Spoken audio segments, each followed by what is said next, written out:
Listen to this. Greg McNeely from the chat. Modest mouse. Exactly. So how would I'm sorry, this moved up. How could a PhD candidate whose focus was psychology, geoforensics get his perfect crime foiled by some pesky traffic convenience store cams and a phone? Well, can you leave that up so I can address each issue on it? sure. Yeah. Okay. So first of all, psychology, geoforensics, he was trying to gain the skills to commit the perfect crime in a fucking classroom. Sorry, am I not allowed to say that? You can say whatever you want. Okay. In a classroom, not in the real world. He jumped from, what we would call precursor or nuisance offenses of voyeurism, basically, and stalking, to mass murder. And that was a huge mistake on his part because he didn't have the experience level to pull it off. And so you can't learn how to commit crimes in a classroom.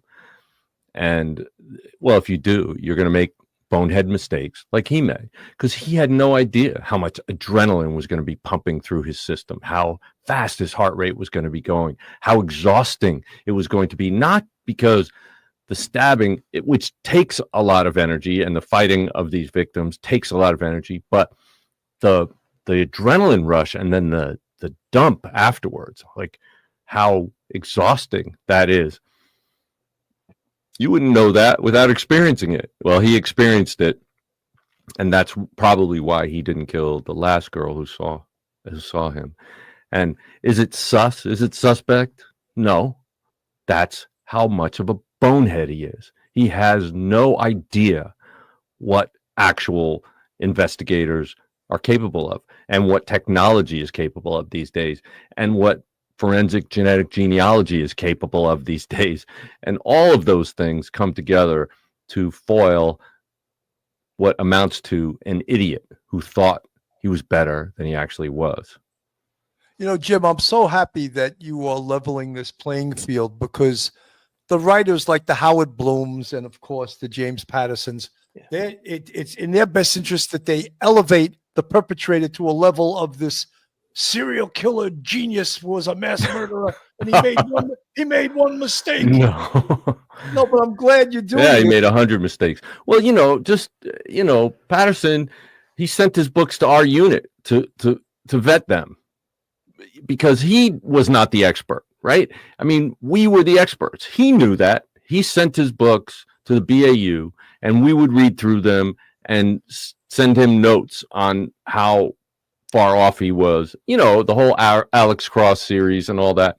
I mean, he was smart enough to know that he didn't know enough. So, the fact that he has an opinion, that helps dramatically. That's a storyteller telling a story, and that helps his story. But this guy was a bonehead. I mean, he was unsophisticated, he was inexperienced, and he was vastly overestimating his abilities. And that's why he was caught so quickly, so thoroughly. And when he was stopped on the highway when he was driving with his father out back east, right? The Indiana State Police. Yeah. Well, that wasn't an accident. I mean, that was totally orchestrated to see if he had cuts on his hands. Yeah. And to make sure that there wasn't any way that he could be, fleeing to a place that they couldn't get him back. So it was a very important case, and the ignorance of him taking, biting off way more than he could chew by doing this, mass murder. He chose, a relatively small town, a police department that didn't have to deal with this kind of situation, and he thought that was going to actually help him get away with it. The idiot didn't realize, no, if he did this in Chicago on a bad weekend where 21 other people were killed, people probably wouldn't have noticed it as much. But the fact that he did it in the middle of this small town, the small community, you know, yes, there's a university there, so the population goes up dramatically during the school year, but it's basically a small town, and it's a big, huge event because it never happens in this town. So the idiot chose such a bad jurisdiction to try to pull off this, and he wasn't able to do it. I mean, all of these things should be telling people out there what kind of a fool he is. Jim, could I just chime in there? Yeah.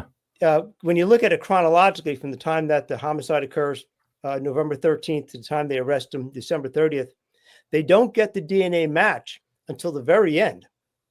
And that's when they get the arrest warrant and they go in. He was suspect numero uno well before that Sure. DNA match was made. That's why the police were following him across country. Yeah. You know, Well, the besides- FBI was coordinating that. Yeah. I mean, great.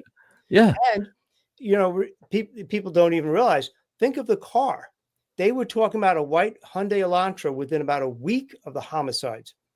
This guy used his own personal car to commit this sort of crime, and so it's his He own thinks he's personal car. invisible.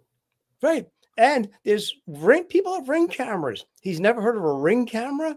Right. It's just amazing. Some of the most elementary things he did not. Because he's trying to learn it in a classroom, not in the real world. Not that I think people should be doing that, but Right.